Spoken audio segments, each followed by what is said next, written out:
Welcome back to Network Africa. Now, it's been a pretty good week for South Sudan.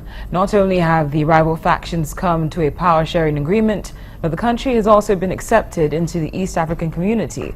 However, according to the United Nations, there might be more for the world's newest country to worry about. According to a UNAIDS report, 3 out of 100 adults are now living with HIV. However, infection rates could escalate terribly in 10 years if the right interventions are not made on time. As things stand now, treatment programs suffer from a lack of funding, social stigma, and discrimination against people living with HIV are among the biggest barriers to dealing with the disease. Global Fund is providing 40 million for over a period of 2.5 years, and PEPFAR, the US government, is providing around 22 million per year to the AIDS response in this country. This is only 30%, including some amounts from UN agencies, comes to about 30% of what we need to combat HIV and AIDS in this country. Staying in South Sudan, the wildlife and natural resources are also at risk. The World Conservation Society has documented a sharp rise in illegal activities in many parts of South Sudan. Authorities suspect that the illegal activities are perpetrated by local as well as international individuals, including members of the country's armed forces. The group cited one incident last month involving 19 government soldiers and 11 civilians who were arrested with 21 sacks of dried bushmeat representing as many as 62 antelopes. The society suspects that as the country tries to implement the peace deal or the power-sharing deal, some individuals and groups could take advantage of the governance vacuum to plunder the country's natural resources. Now, while South Sudan struggles with containing poaching, Kenya is showing off its progress in a Facebook post which shows the use of sniffer dogs. If you'd like to see how effective the trained canines are, check out the short video right here. You can check that on your social media account, and it's been proven that the use of sniffer dogs have long been used to seek out drugs and explosives in airports, but now Kenya has deployed specialized dogs trained to find elephant ivory and rhino horn in the latest bid to stem surging wildlife crime.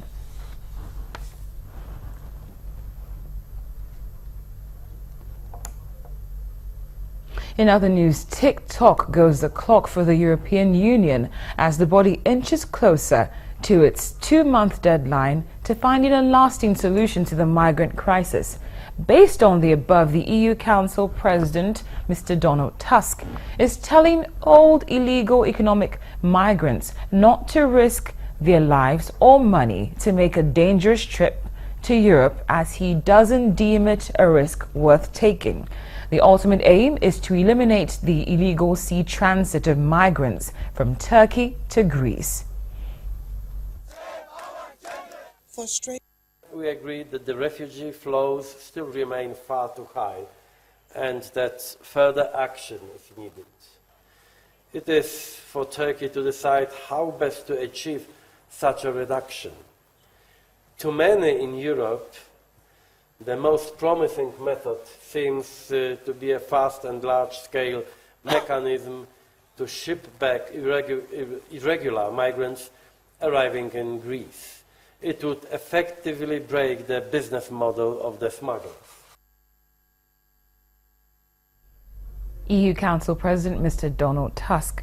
Now, years of conflict in the Democratic Republic of Congo and the degradation of the country's economic situation has led to thousands of children having to fend for themselves. Orphaned, abandoned, and exposed to extreme poverty, disease, insecurity, and violence, to mention a few, street children have no access to healthcare or education. But Congolese activist Nushka Texera is hoping to change that and has opened an orphanage and educational center that offers refuge to young girls who live in the streets in the capital of Kinshasa. After years of conflict and degradation in Democratic Republic of Congo, economic situation has led thousands of children to fend for themselves. Nushka is the founder and director of the Mutamaini Orphanage and Literacy Center, which is home to over 30 girls between the ages of 4 and 15 years old. The 34-year-old was born in the DRC, but was forced to leave as a child because of war. Nushka decided to return home in 2004 and was shocked by the large numbers of street children and the conditions they lived in, especially young girls. With her experience working with NGOs, Nushka opened the Mutamaini Center in 2010, which educates and helps street children reintegrate back into society. Despite the need for shelters like Mutamaini, Nushka struggled to get to the capital to start the center and had to use her own money. The main challenges that I encountered at the beginning were that I thought I would have many people supporting me with this idea, but I quickly found out that it wasn't the case. I also struggled to finance this project because investors were not coming forward to help fund it. In addition to educating and taking care of the young children, the center also provides free reading and writing lessons for women living in the neighborhood. The girls living at the center have 2 to 3 hours of class every day. The center also provides free literacy classes to women living outside of the center. With high levels of gender disparity in education between boys and girls, perpetuated by cultural and social norms, Nushka says helping more girls go to school has become a main mission. Now, the United Nations Children Emergency Fund, also known as UNICEF, has identified 5 states in northern Nigeria with serious cases of under 5 children malnutrition. According to UNICEF Chief Nutritionist, that's Ariane de Wacht, an estimated 70,000 children from the affected states could die by the end of 2016 if nothing is done to save the situation. The states, according to UNICEF, include Jigawa, Katsina, Kebbi, Yobe, and Zamfara State. According to UNICEF, 22% of Nigeria's 1.6 million malnourished children are in 5 states in northern Nigeria. The states include Jigawa, Katsina, Kebbi, Yobe, and Zamfara. UNICEF's chief nutritionist says majority of these children will die if nothing is done to save them. According to our estimates, about 1.6 million children in the country in 2016 are severely malnourished. But just in these 5 states alone, almost 25% of all the children,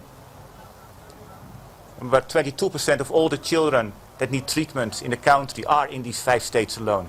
Other nutritionists are attributing the cause of malnutrition in the north to expectant mothers' refusal to patronize healthcare facilities in the region.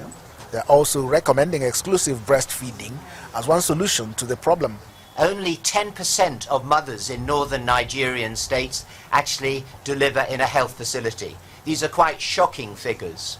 And the antenatal care attendance, which contributes to improved nutrition of the mother, is very important. Very important infant and young child feeding. There are 2 aspects. One is exclusive breastfeeding. One is making sure that the children receive a proper complementary food, that's the diet, within the first 2 to 3 years of life. Those are very important. Meanwhile, the Jigawa State Commissioner of Health says the government is currently working to address the situation. Our budget for 2016 has just been approved, and I'm very pleased to let you know that in Jigawa State, health sector has the 2nd highest allocation in the state, and it has also attained the 15% Abuja declaration requirement. So essentially what I'm saying is, for now we have some adequate budget to fund the health sector, but I cannot speak on behalf of what had happened before our government came into office. Although the 5 affected states budgeted for nutrition in 2014 and 2015, the report from UNICEF says not a single state funded that budget.